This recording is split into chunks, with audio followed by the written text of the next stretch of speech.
다음 종목입니다. 큐이 아빠님께서 코롱인더스트리 코롱인더 81,000원에 10%. 최명훈 전문가님 폴더블 폰 보고 매수하였는데 계속 떨어지네요. 몇 년 버틸 수 있는데 추가 매수해도 될까요? 진단 부탁드립니다. 이렇게 했는데요. 자, 주식 투자를 잘하기 위해서는 장기 투자를 하는 게 가장 정답이진데 장기 투자할 종목이 있고 단기 매매할 종목이 있습니다. 제가 작년에 여름까지 야인시대 나왔다가 이제 지금 이제 다른 방송 프로그램 하고 있는데 작년에 미리 말씀드렸죠. 코롱인더 폴더블 폰 접는 휴대폰 때문에 이 종목을 샀다는 것은 주식 장기 투자의 테마로 사신 거예요. 왜냐하면 한번 생각해 보세요.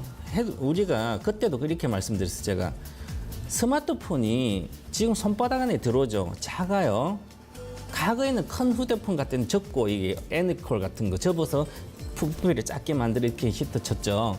지금은 그 시대가 아니죠. 과거 시대가 그 얘기예요. 지금 접는 휴대폰이 들어왔다고 여기 이 회사가 코롱인더가 필름 쪽에 하니까 이제 특수 필름 같이 하면 접는 휴대폰에서 다 이게 가능하죠. 그죠? 그런데 그러면 지금도 요만한 스마트폰이 접어봤자 그 크기 작아서 뭐 하겠어요?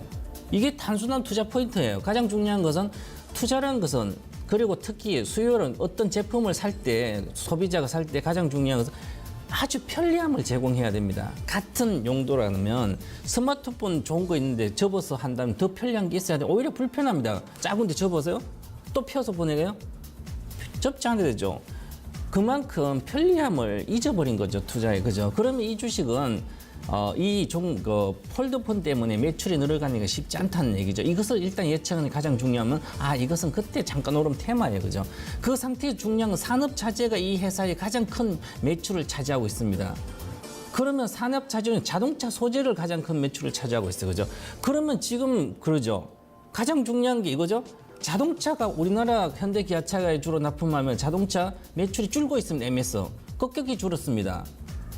70%대에서 지금 60% 이하로 가고 있습니다. 그죠? 그리고 지금 해외 자동차 계속 들어오고 있어서 훨씬 더 해외 자동차 인기 들어오면 국내 현대기아차 더 줄고 있습니다. 그러니까 당연히 이 회사가 납품하는 물량은 줄어든다는 거죠. 그럼 실적이 줄었는데 주가가 가겠습니까? 폴더볼 때문에 그러면 테마죠, 잠깐. 그럼 이 생각을 하시면 이 회사의 미래의 예측이 다 됩니다. 주식은 결국은 1년 뒤에 2년 뒤에 주가를 예측하기 가장 쉬운 것은 그 회사의 실적을 예측하는 거죠. 그러면 이제 이게 회사를 보겠습니다. 딱 보니까 작년에 실적이 어떻게 됐을까요? 이익은 매출은 1% 늘지 않았는데 영업이익은 28.5%나 줄었어요. 이렇게 줄죠, 그죠? 그러면 이 회사 주가는 당연히 빠지는 거예요. 근데 나는 몇 년 동안 버틸 수 있으니까 주식을 괜찮아 더 살까요? 이렇게 물어보죠. 그거 살 바에 지금 당장 다른 거 실적 나와 좋은 거 다른 거 사야 되죠. 산업도 성장하고 그 기업도 실적 좋아진 거 이거 사야죠. 이게 주식인 거예요. 차트로 몰라도 상관없어요. 그죠? 그러니까 이런 주식을 사가지고 계속 더 사내 버틸 수 주식을 왜 버팁니까? 투자해서 손해나도 더 살 수 있는 가격이 오면 행복해야 되는 거죠. 그 주식은 그만큼 확신이 있어야 되는 거죠.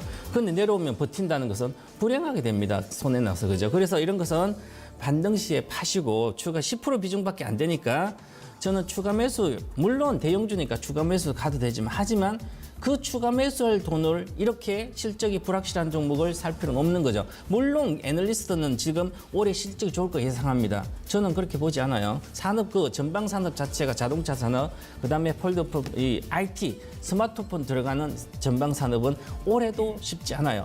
요즘 스마트폰 부품이 중에서 대다수 실적이 작년 좋았는데 올해는 별로 안 좋을 거고요. 왜냐하면 스마트폰 스마트폰을 우리가 교체 수요만 있지 추가로 삽니까? 아니죠.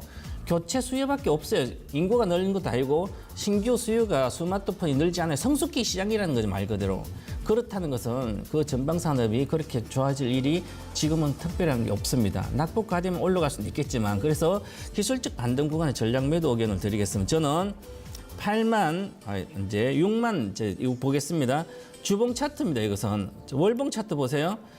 2016년도 8월에 94,800원 찍고 2018년도 1월 때 올해 잠깐 스마트폰 IT주 좋을 때 잠깐은 갔다가 계속 빠지고 있죠. 그죠? 그러니까 이게 바로 실적에 대한 우려가 계속 나오는 겁니다. 전방사는 우려. 그럼 이거 올라가기 쉽지 않은 거 월봉 차트로. 과거에 4만 1,000대까지 간 적 있죠. 작년에 영업이익 28%나 줄었는데 그것까지 못 내려갈 법은 없어요. 그래서 저는 반등시에 매도한다. 그래서 매도 의견을 드리겠고요. 반등시 매도는 자 여기서 보면 월봉 차트를 보더라도 중심선까지가 73,000인데 그것도 쉽지 않을 걸로 보입니다. 그래서 주봉 차트를 보시면 매물대가 여기 다 쌓여 있습니다. 67,000원부터 70,000원까지 가장 큰 매물이 있어요. 왜냐하면 여기 거래를 풀어놓은 게 바로 이기서 팔아먹었다는 거죠. 매집이 아니라. 그러면 70,000원 돌파가 쉽지 않아요. 그래서 저는 오히려 68,000원 정도에 손절을 하고 10%라도 이보다 훨씬 더 실적이 앞으로 1년, 2년, 3년, 4년, 5년, 10년간 증가되는 종목들이 있어요. 그걸 사놓고 내려가면 또 사고 또 사고 또 사고 하시면 큰 돈 버실 수 있는 그런 투자 방법을 바꾸시기 바라는 측면으로 저는 매도 의견 드리겠습니다. 전략 매도입니다.